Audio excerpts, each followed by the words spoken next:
Hello everyone, welcome to my channel. কেমন আছো তোমরা সবাই? আশা করছি তোমরা সবাই খুব ভালো আছো। তো আজকের এই ভিডিওতে আমরা ক্লাস 11 ওয়েস্ট বেঙ্গল বোর্ডের সেমেস্টার 1 এর একটি কবিতা নিয়ে ডিসকাস করতে চলেছি। সেটা হচ্ছে the second coming, written by W B. Yeats. তো এই কবিতার লাইন বাই লাইন এক্সপ্লেনেশন যাওয়ার আগে আমার মনে হয় এই কবিতার ব্যাকগ্রাউন্ডটা জেনে রাখা খুব দরকার। এটা কি কনটেক্সটে লেখা হয়েছে সেটা যদি তোমরা না জানো তাহলে তোমরা হয়তো বুঝতে পারবে না। তো এই কবিতাটি ডব্লিউ.বি. ইয়েটস লেখেন অ্যারাউন্ড 1919। এই সময় তিনি লেখেন এবং তার আগেই কিন্তু প্রথম বিশ্বযুদ্ধ শেষ হয়। তার মানে আমরা বুঝতে পারছি যে লেখক ডব্লিউ.বি. ইয়েটস সে কিন্তু প্রথম বিশ্বযুদ্ধ নিজের প্রত্যক্ষদর্শী। তিনি কিন্তু নিজে দেখেছিলেন সেখানে যে যুদ্ধ, যে হিংসা, যে অশান্তি, যে অরাজকতা, যে অনৈতিকতা যে ছড়িয়ে পড়েছিল দুনিয়ায়, সেই জিনিসটা তিনি নিজের চোখে প্রত্যক্ষ করেছিলেন এবং সেটা প্রত্যক্ষ করে তিনি নিজে পেসিমিস্টিক হয়ে পড়েছিলেন। কারণ মানুষের নিজের ওপর এবং এই দুনিয়ার ওপর বিশ্বাস হারিয়ে ফেলেছিলেন। এই প্রথম বিশ্বযুদ্ধকে কেন এত বড় করে দেখা হয়? তার আগে কি যুদ্ধ হতো না? না, তার আগে যুদ্ধ হতো। কিন্তু সে সময় যুদ্ধকে গ্লোরিফাই করা হতো। সে সময় যুদ্ধকে একটি সম্মানের প্রতীক হিসেবে দেখা হতো। কিন্তু এই প্রথম বিশ্বযুদ্ধ 1, প্রথম যে বিশ্বযুদ্ধ ওয়ার্ল্ড ওয়ার 1 ই কিন্তু আমাদেরকে বুঝিয়েছিল যে যুদ্ধ আসলে কিন্তু কোনো ভালো জিনিস হতে পারে না। যুদ্ধে যারা ফাইট করছে তারা তো করছেই। কত কোটি, কোটি, লাখ, লাখ, কত বিলিয়ন, বিলিয়ন, ট্রিলিয়ন মানুষের কিন্তু মৃত্যু হচ্ছে যারা যুদ্ধের সাথে রিলেটেডই নয়। বাচ্চাদের মৃত্যু হচ্ছে। মানুষ নিজের স্বার্থসিদ্ধির জন্যে একে অপরকে মারছে। যাদের ভালো হচ্ছে তাদের তো হচ্ছে। কিন্তু বাকি মানুষ কিন্তু এমনিতেই কিন্তু তাদের প্রাণ হারাচ্ছে। তো সেটা দেখে সবাই ভয়ার্ত হয়ে পড়েছিল যে এটা কি হচ্ছে দুনিয়ায়? দুনিয়ায় কি সত্যিই কি কোনোদিন আর ভালো জিনিস হতে পারবে? তো এই ভয় থেকে কিন্তু এই কবিতাটা লেখা হয়েছে। আমাদেরকে ১ম এ ব্যাকগ্রাউন্ডটা বোঝানো হচ্ছে যে কি রকম ব্যাকগ্রাউন্ড ছিল সেই সময় এবং এখানে আমাদেরকে একটা পিকচার দেখানো হয়েছে যে যেখানে আশা করা হচ্ছে যে ভগবান আসবে এবং আবার শান্তি শৃঙ্খলা বজায় থাকবে এবং আবার কিন্তু ন্যায় প্রতিষ্ঠা করা হবে। কিন্তু সত্যিই কি সেটা হচ্ছে? সেটা কিন্তু আমরা এই কবিতাতে দেখতে পারবো। তাহলে ১ম এই কবিতার টাইটেলটা দেখো। তো টাইটেলটা হচ্ছে 'দ্য সেকেন্ড কামিং'। মানে দ্বিতীয়বার এই পৃথিবীর মধ্যে কারোর আগমনের কথা বলা হচ্ছে। তাহলে এই সেকেন্ড কামিং ওয়ার্ডটা কোথা থেকে নেয়া হয়েছে?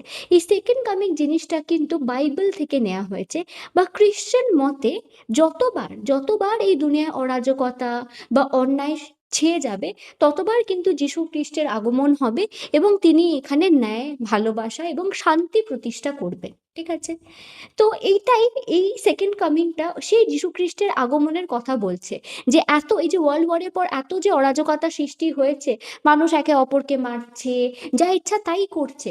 আবার কিন্তু যীশুখ্রিস্ট আসবে এবং শান্তি কিন্তু বিরাজ করবে। কিন্তু খ্রিশ্চান মতে যে সেকেন্ড কামিং সেটাই কি ডব্লিউ.বি. ইয়েটসেরও সেকেন্ড কামিং এর কনটেক্সট? না তিনি অন্যভাবে কিছু চিন্তা করছেন সেটা কিন্তু আমরা এই কবিতাটা যদি পড়ি তাহলে কিন্তু বুঝতে পারবো। আশা করছি ক্লিয়ার হয়েছে। কনটেক্সটটা হচ্ছে ওই ওয়ার্ল্ড ওয়ার 1 বা প্রথম বিশ্বযুদ্ধের সময়। যেখানে মানুষ যা ইচ্ছে তাই করছে। তারপরে যে আশা যে ভগবান আসবে, ভগবান সবকিছু ঠিক করে দেবে, সেই আশা কি সত্যিই পূরণ হচ্ছে না কি হবে সেটা আমরা কিন্তু এখানে দেখব।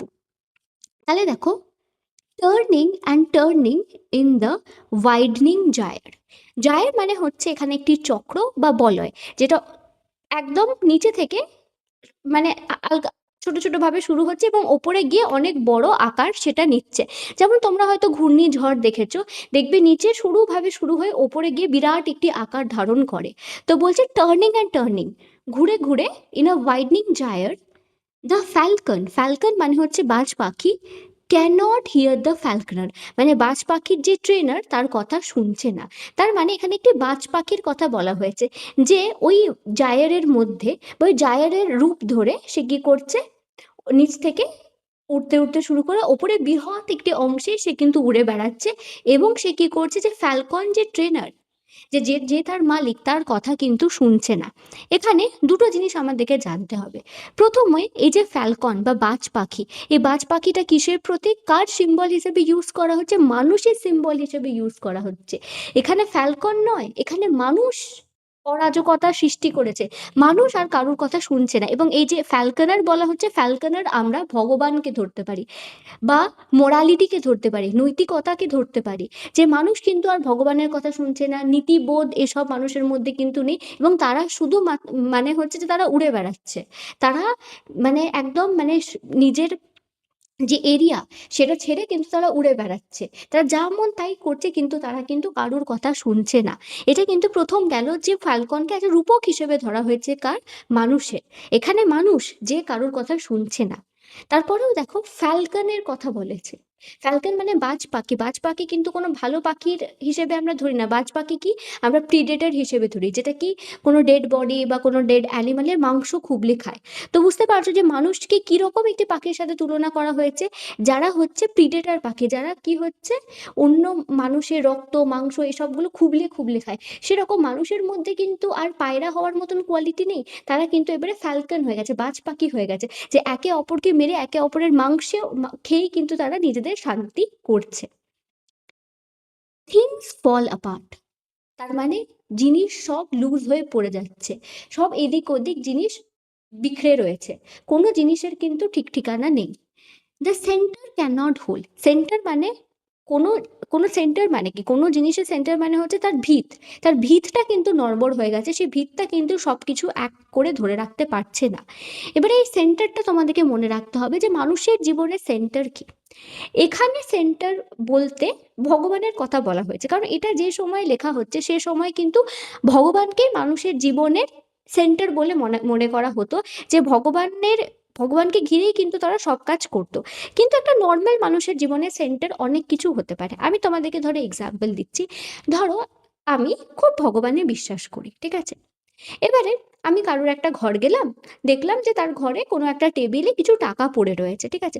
আমি চাইলে ওই টাকাটা তো নিয়ে নিতেই পারি, কিন্তু আমি নেব না। কেন নেব না? আমার মনে হবে যে না, এই জিনিসটা নেওয়া উচিত নয়, কারণ ভগবান আমাকে পাপ দেবে।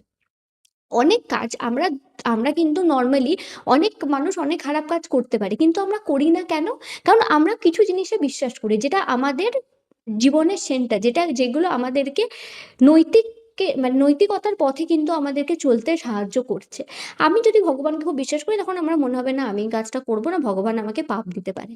কারোর জীবনের সেন্টার যদি তার মা বাবার শিক্ষা হয়ে থাকে, তাহলে তারা কি মনে করবে যে না, মা বকবে বাবা বকবে, বা আমি তো এরকম শিক্ষা পাইনি। বা তাদের যদি মরালস খুব স্ট্রং থাকে, চেতনা বোধ যদি খুব স্ট্রং থাকে, তারা কি মনে করবে যে না, এই জিনিসটা করা উচিত নয়। তাহলে এইগুলো হচ্ছে আমাদের জীবনের সেন্টার, যেগুলো আমাদেরকে ধরে রাখে। চাইলে তো আমরা অনেক কিছু করতে পারি। আজকে যদি কারুর ওপর রাগ হয়, আমরা কি পারি না তাকে একটা চড় মেরে দিতে? কিন্তু আমরা কি মারি? মারি না।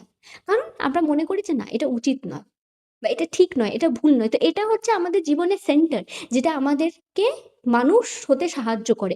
কিন্তু দ্য সেন্টার ক্যানট হোল্ড, এখন কিন্তু সেই সেন্টারটা আর মানুষকে ধরে রাখতে পারছে না।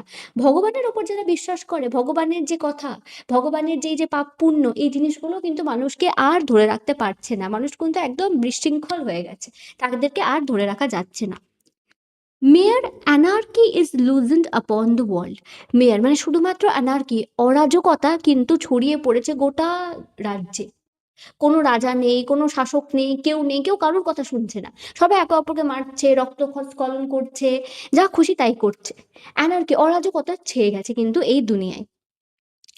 The blood dimmed tide is loosed, তার মানে রক্তে রাঙা বন্যা, মানে রক্তের বন্যা বইছে গোটা দুনিয়ায়, কিন্তু রক্ত বন্যা বয়ে যাচ্ছে, রক্তে একদম ভরে গেছে। And everywhere the ceremony of innocence is drowned, এবং সব জায়গায় দ্য সেরিমনি অফ ইনোসেন্স, তার মানে যারা হচ্ছে সরল মানুষ, যারা সরল সাদাসিধে মানুষ, তাদের যে সরলতা সব বলছে যে ডুবে গেছে।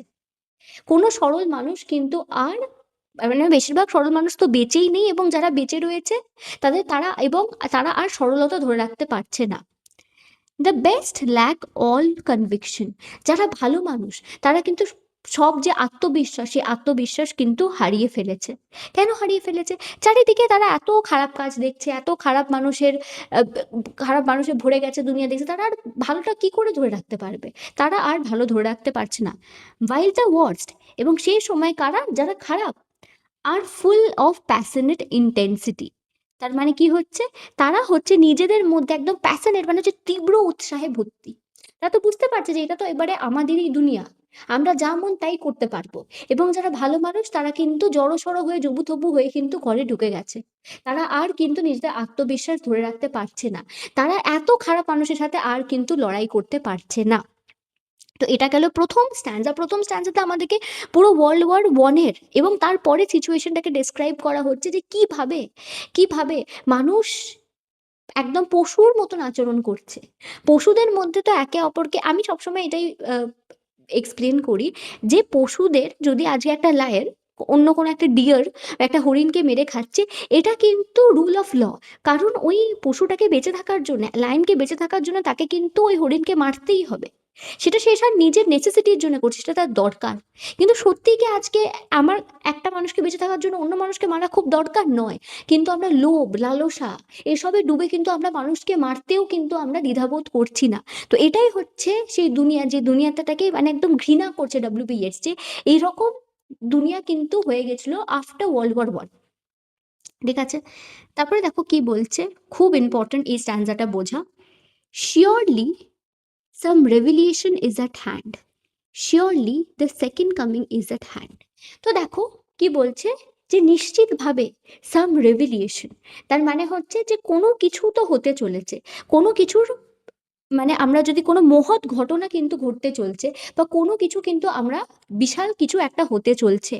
Surely the second coming in and hand, মানে আমরা নিশ্চিতভাবে বলতে পারি যে সেকেন্ড কামিং কিন্তু হতে চলেছে, মানে যীশু খ্রিস্টের আরেকবার কিন্তু আগমন এই পৃথিবীতে ঘটতে চলেছে। এবারে দেখো তোমরা দুটো এখানে জিনিস দেখতে পাচ্ছ, দুটো শিওরলির কথা বলা হয়েছে, একটা শিওরলি দুটো শিওরলি। এবারে কোনো একটা পোয়েম আমরা জানি যে খুব পোয়েম লেখা খুব ডিফিকাল্ট এবং পোয়েম কিন্তু খুব ভাবনা চিন্তা করে লিখতে হয়। তাহলে তোমার কি মনে হয় যে ডব্লিউ.বি. ইয়েটসের মতন একজন মানুষ, এত বড় একজন সেলিব্রেটেড রাইটার, সে কি দুবার শিওরলি এমনি ইউজ করেছে? না। এই দুটো শিওরলির মধ্যেও কিন্তু একটা আইডিয়া রয়েছে।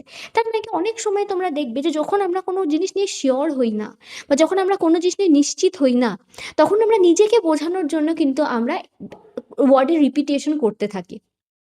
কালকে যদি পরীক্ষার রেজাল্ট, আমরা কি বলি? না, না সবকিছু ভালোই হবে। আমি শুধুই খারাপ ভাবছি। না, না সবকিছু ভালোই হবে।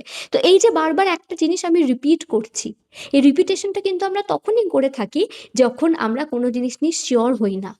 এখানে আমরা বুঝতে পারবো যে ডব্লিউ.বি. ইয়েটসের মধ্যে কিন্তু একটা দ্বিধাবোধ রয়েছে। সে এটা বিশ্বাস করতে চায়, সে যেহেতু একজন ভালো মানুষ, সে এটা বিশ্বাস করতে চায় যে আবার যীশুখ্রিস্ট এই ধরাধামে আসবেন এবং তিনি সবকিছুকে ঠিক করে দেবেন। কিন্তু তার মধ্যে কিন্তু দ্বিধাবোধ রয়েছে। সে কিন্তু নিজেকে বোঝাবার চেষ্টা করছে যে না, না শিওরলি কিছু একটা তো ঘটবেই। না, না শিওরলি সেকেন্ড কামিং তো হবেই। কিন্তু তিনি কিন্তু নিজের মন থেকে কমপ্লিটলি হয়তো বিশ্বাস করতে পারছেন না। কারণ এত খারাপ দেখে সেই মানুষটা কি করেই বা বিশ্বাস করতে পারবে? তো এটা মনে রাখবে যে শিওরলি এই যে দুবার দেয়া হয়েছে, এটা কিন্তু তার মধ্যে যে অ্যাংজাইটি, তার মধ্যে যে টেনশন, সেটাকে কিন্তু বোঝাচ্ছে। তিনি বারবার রিপিট করছেন। নিজেকে তিনি বোঝাবার চেষ্টা করছেন। কিন্তু তিনি কি নিজে সত্যিকারে পুরোটা বুঝেছেন? সেটা কিন্তু বোঝা দরকার। তো তিনি বলছেন যে না, না কিছু একটা ঘটতে চলেছে, সেকেন্ড কামিং নিশ্চয়ই হতে চলেছে। The second coming. Hardly are those words out when a vast image out of Spiritus Mundi troubles my sight. বোঝো, বলছে যে যেই মাত্র আমার মুখ দিয়ে দ্য সেকেন্ড কামিং এই ওয়ার্ডটা বেরিয়েছে, তখনই আমার অবচেতন মনে আমার সামনে একটি মানে আমি মাথায় আমার অবচেতন মনে আমি কল্পনা করেছি কি একটি ইমেজের একটি পিকচার আমার সামনে রয়েছে আউট অফ স্পিরিটাস মুন্ডি। স্পিরিটাস মুন্ডি বোঝা খুব দরকার। স্পিরিটাস ওয়ার্ডটা এসেছে from the word spirit. Spirit মানে হচ্ছে আত্মা এবং মুন্ডি মানে হচ্ছে পৃথিবী বা ওয়ার্ল্ড। তার মানে বিশ্বের সম্মিলিত স্মৃতি বা বিশ্ব আত্মা থেকে যে ইমেজটা উঠে এসেছে, তার মানে আমাদের বিশ্বের যে ইতিহাস, পুরাণ, প্রতীক, স্মৃতি, স্বপ্ন সবকিছুর মিলিত, মানে সবকিছু মিলিত যেই আইডিয়াটা রয়েছে, সেই আইডিয়া থেকে একটা ইমেজ উঠে এসেছে। ঠিক আছে? স্পিরিট মানে ওয়ার্ল্ডের যা যা জিনিস হয়েছে, যা কিছু হয়েছে, তার যেই সম্মিলিত যার অবচেতন মনে সবকিছু রয়েছে আমাদের, সেই অবচেতন মন থেকেই হয়তো একটা ইমেজ বা একটা ছবি চোখের সামনে ভেসে উঠেছে। কার? এই ডব্লিউ.বি. ইয়েটসের। কিন্তু সেটা কি? সেটা মনে হয় কোনো ভালো ছবি নয়। ট্রাবলস মাই সাইট, তার মানে হচ্ছে যে আমার চোখকে ট্রাবল করে দিয়েছে, আমার সাইটকে। তার মানে আমি কিন্তু একটু অ্যাংশিয়াস হয়ে পড়েছি, আমার কিন্তু একটু ভয় লেগেছে। তার মানে ডব্লিউ.বি. ইয়েটস কিন্তু জিনিসটা খুব ভালোভাবে নিতে পারছেন না। কেন? Somewhere in sands of the desert. বলছে কোনো জায়গায় মরুভূমির মাঝে বালির মধ্যে a shape with lion body and the head of a man. তার মানে তিনি কি দেখছে? মরুভূমির মধ্যে কোথাও তিনি একটা ইমেজ দেখছে কার? একটি শেপ যার শরীরটা হচ্ছে সিংহের মতন এবং তার মাথাটা হচ্ছে মানুষের মতন। তার মানে এখানে স্পিনিক্সের কথা বলা হয়েছে। আমরা মরুভূমিতে স্পিনিক্স দেখেছি বা আমরা ইজিপ্টে স্পিনিক্স দেখেছি। সেই পিরামিডটা দেখেছি যার মাথাটা হচ্ছে মানুষের মতন এবং বডিটা হচ্ছে লায়নের মতন। সেই রকম একটা ইমেজ কিন্তু এখানে ডব্লিউ.বি. ইয়েটস দেখছেন। আ গেজ, একটি দৃষ্টি, ব্ল্যাঙ্ক মানে দৃষ্টিটা কেমন? দৃষ্টিটা হচ্ছে অনুভূতিহীন অ্যান্ড পিটিলেস। পিটিলেস মানে হচ্ছে দয়াহীন অ্যাজ দ্য সান। সানকে আমরা জানি, সূর্যকে আমরা জানি কত দাবদাহ সূর্য দেয়। সূর্য কোনো রকম কিন্তু বাছবিচার করে না। সূর্য সবাইকেই কিন্তু একই রকম কষ্ট দেয়। পিটিলেস। সে কিন্তু মানুষের ওপর কোনো রেহেম খায় না। সেরকম আমরা দেখতে পাচ্ছি যে এর যে দৃষ্টিটা সেটা হচ্ছে অবিচল, অনুভূতিহীন এবং দয়াহীন, কিন্তু একটি চোখ চোখ মেলে সে কিন্তু তাকিয়ে রয়েছে। ইজ মুভিং ইটস স্লো থাই, এবং তার যে থাই, তার যে পাগুলো সেগুলো সে কি করছে? সে ধীরে ধীরে স্লোলি মুভ করে আসছে। তোমরা দেখবে যে কোনো ভয়ঙ্কর যদি অ্যানিমাল হয় তারা কিন্তু খুব দৌড়ে দৌড়ে নর্মালি আসে না। তারা প্রথমে ধীরে ধীরে আসে এবং তারপরে হঠাৎ করে কিন্তু ঝাঁপায়। বা আমরা দেখবে খুব বেশি ঝড় হওয়ার আগে একটি শান্তি বিরাজ করে কিন্তু নেচারের মধ্যে। তো সেটাই বলছে যে যে ওটা কিভাবে মুভ করছে, ওটা ধীরে ধীরে খুব স্লোলি, খুব আস্তে আস্তে কিন্তু সেটা মুভ করে আসছে। যেমন আমি যেটা বললাম যে যেমন শান্তি বিরাজ করে সেরকম কিন্তু শান্তি বিরাজ করছে, ঠিক আছে? while all about it, এবং সেই সময় তার চারিপাশে রিল মানে ঘোরাঘুরি করছে shadows of the indignant desert bird. Shadow, shadow মানে হচ্ছে ছায়া, কি ইন্ডিগনেন্ট মানে একদম রাগী ডেজার্ট বার্ড। মানে ডেজার্টের যে বার্ডগুলো রয়েছে, মরুভূমি যে পাখিগুলো রয়েছে, একদম রাগীভাবে তার চারিপাশে ঘুরে বেড়ানোর চেষ্টা করছে। মানে সেই বার্ডগুলো তাকে আটকাবার চেষ্টা করছে, কিন্তু সে কিন্তু আটকাচ্ছে না, সে কিন্তু কারুর কথা শুনছে না। তারপরে দেখো আবার কি বলছে, দ্য ডার্কনেস ড্রপস এগেন। তার মানে সে এই যে ইমেজটা দেখছিল, সে এই যে পিকচারটা দেখছিল, সেটা কিন্তু তার চোখের সামনে থেকে চলে গেল এবং আবার চারিদিকটা কিন্তু ডার্ক হয়ে গেল, ঠিক আছে? বাট নাও আই নো, কিন্তু এখন সে জানে that 20 years of stony sleep were vexed to nightmare by a rocking cradle. তার মানে 20 সেঞ্চুরি, এক সেঞ্চুরি মানে 100 বছর, 20 সেঞ্চুরি মানে 2000 বছর ধরে ভগবান কিন্তু ঘুমিয়েছিল। 2000 বছর ভগবান ঘুমিয়েছিল, কিন্তু সেই ঘুমটা স্টোনি স্লিপ, একটা পাথরের ঘুম ঘুমোচ্ছিল।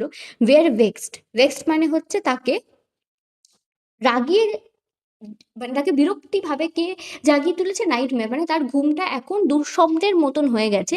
এবং তার যে ক্রেডল, যে ক্রেডল মানে যে দোলনায় সে ধীরে ধীরে ঘুমোচ্ছিল, খুব শান্তি করে ঘুমোচ্ছিল, সেই ক্রেডলটা এখন কি রকিং, মানে এটা জোরে জোরে জোরে জোরে দুলছে। মানে ভগবান যেভাবে 2000 বছর ধরে ঘুমিয়েছিল, সেই ঘুমটা কিন্তু খুব তীব্রভাবে তাকে বিরক্তিভাবে তার ওই ক্রেডলটাকে রক করে করে ওই সেই দোলনাটাকে জোরে জোরে দুলিয়ে এবং দুঃস্বপ্নের দ্বারা তাকে কিন্তু জাগিয়ে দেওয়া হয়েছে। অ্যান্ড হোয়াট রাফ বেস্ট, এবং বলছে কি ভয়ঙ্কর জন্তু, its hour come round at last. বলছে যে এটা কীরকম ভয়ঙ্কর জন্তু এবং কি সময় অ্যাট লাস্ট এসে গেছে আমাদের এই ধরাধামে। স্লাউচেস, স্লাউচেস মানে হচ্ছে ধীরে ধীরে ভারী পা নিয়ে অলস ভঙ্গিতে কি এগিয়ে যাচ্ছে towards Bethlehem to be born, যে আবার বেথলেহেমের দিকে যাচ্ছে আবার জন্ম নেওয়ার জন্য। বেথলেহেম কোথায়? বেথলেহেম হচ্ছে সেই জায়গাটি যেখানে জিজাসের জন্মগ্রহণ হয়েছে। তার মানে এখানে অনেক কিছু বোঝার আছে, আমি তোমাদেরকে বলছি। এখানের আইডিয়াটা হচ্ছে যে সেকেন্ড কামিং তো বলছে যে আবার এই ধরাধামে যীশু খ্রিস্টের আবির্ভাব ঘটবে এবং যীশু খ্রিস্ট এসে ন্যায় এবং শান্তি এবং ভালোবাসা স্থাপন করবে। কিন্তু সত্যিই কি ডব্লিউ.বি. ইয়েটসের ইমেজটা সেটা বলছে? ডব্লিউ.বি. ইয়েটস কিন্তু দেখছে যে একটি রাফ বিস্ট, একটি জন্তু আসছে যার মানুষের মতন মাথা এবং লায়নের মতন শরীর, এবং সেটা দেখে কিন্তু কোনো পজিটিভ ইমেজ কিন্তু আমাদের মনে হচ্ছে না। এখানে আমাদেরকে জানতে হবে যে আমরা জানি, হিন্দু ট্রেডিশনে আমরা জানি পার্বতী এবং কালী একই ঠাকুরেরই কিন্তু রূপ, কিন্তু দুটো ডিফারেন্ট রূপ। পার্বতী আমাদের কাছে কিসের? মায়া, মমতা, শান্তি তার প্রতীক। কালী মা হচ্ছে আমাদের কাছে উগ্রতার প্রতীক, ধ্বংসের প্রতীক। কিন্তু এখানে কি সত্যিই বলছে তাহলে যে সবকিছু ধ্বংস হয়ে যাবে? সেটা কিন্তু না। এখানে বলছে যে যীশু খ্রিস্ট যখন এই ধরাধামে এসেছিল তখন হয়তো সবকিছু ভালো ছিল। তিনি শান্তি, ভালোবাসা এসবগুলো স্প্রেড করতেন। কিন্তু সেসব দুনিয়া কিন্তু এখন আর নেই। এখন যদি তোমাকে সত্যিই কিছু করতে হয়, তাহলে কিন্তু মানুষের সাথে সেই রকমই ব্যবহার করতে হবে। ভালো হয়ে তুমি কিন্তু এই দুনিয়ায় বিরাজ করতে পারবে না। হ্যাঁ, তোমাকে ভালো নিশ্চয়ই হতে হবে, কিন্তু যেখানে দরকার সেখানে কিন্তু তোমাকে খারাপও হতে হবে। এই খারাপ দুনিয়াতে আবার শান্তি স্থাপন করার জন্যে যে মিক গড, যে শান্ত শিষ্ট, যে যীশুখ্রিস্টর ইমেজ, সেই ভগবানকে কিন্তু এই দুনিয়ায় এলে আর চলবে না। এইভাবে নরসিংহ একজন অবতার আসা দরকার। যে এই দুনিয়াকে আবার রিডেম্পশন এর দিকে নিয়ে যেতে পারে, আবার শান্তি শৃঙ্খলা বজায় রাখতে পারে। তাকে এই ভয়ঙ্কর পিশাচদের সাথে লড়তে গেলে সেই পৈশাচিক শক্তিই কিন্তু দরকার। পিশাচের সাথে কিন্তু এঞ্জেল লড়তে পারবে না। পিশাচের সাথে লড়তে গেলে তোমাকে সেই পিশাচিক শক্তি কিন্তু দরকার, এবং সেই শক্তিরই অবতার হচ্ছে কিন্তু এই যে ইমেজটা আমরা দেখতে পাচ্ছি। এই যে ইমেজটা ধীরে ধীরে এগিয়ে আসছে, সে শান্তি তো নিশ্চয়ই স্থাপন করবে, কিন্তু তার যে ওয়ে সেটা কিন্তু আলাদা হবে। যীশুখ্রিস্টের মতো নরম, সাধারণ কিন্তু তার যে ভঙ্গি, যে মেথড, সেটা কিন্তু আর হবে না। তো সেটাই কিন্তু আমাদেরকে বলছে। তো এই সেকেন্ড কামিং কিন্তু একটি অপটিমিস্টিক একটি কবিতা, যেটা যখন ওয়ার্ল্ড ওয়ার 1 হয়ে গেল, তারপরেও কিন্তু মানুষের মধ্যে একটা হোপ জাগিয়ে রাখছে, একটা আশা জাগিয়ে রাখছে যে এই জিনিসটা হয়েছে তো কি হলো? ভগবান কিন্তু এই ধরাধামে আবার ফিরে আসবেন। কিন্তু এইবারে কোনো ভালো, শান্ত, শিষ্ট ভগবান রূপে কিন্তু নয়। পৈশাচিক রূপ নিয়ে কিন্তু ফিরে আসবেন, যাতে এই যে নরপিশাচ যেগুলো ঘুরে বেড়াচ্ছে, তাদেরকে কিন্তু যাতে দমন করা যায়। আমি যেমন বললাম, অসুরদের সাথে লড়ার জন্য পার্বতী মাই কিন্তু কালী মায়ের রূপ নিয়েছিলেন। সেরকমই জিসাস ক্রাইস্টও কিন্তু এরকম বিস্টের রূপ নিয়ে কিন্তু এসে জন্মগ্রহণ করবেন, এবং আবার এই দুনিয়াটাকে ভালোর দিকে নিয়ে যাবেন। গেটস আমাদের বিশ্বাস করতেন যে প্রত্যেকটা 20,000 ইয়ার্স পর আমাদের কিন্তু একটি নতুন সভ্যতা শুরু হয়। এই 20,000 ইয়ার্স ধরে কিন্তু অরাজকতা সৃষ্টি ছিল। এটার এবার শেষ হবে, এবং একটি নতুন আবার সিভিলাইজেশন শুরু হবে। যেখানে মানুষ আবার কিন্তু একে অপরের ওপর বিশ্বাস করতে শুরু করবে। মানুষ একে অপরকে ভালোবাসতে শুরু করবে, এবং সবকিছু কিন্তু আবার যে আগের মতন হয়ে যাবে। তো এটাই হচ্ছে মেইন আইডিয়া। এখানে যে সেকেন্ড কামিং যে আইডিয়াটা, তার থেকে একটু আলাদাভাবে গেটস এখানে প্রেজেন্ট করেছে।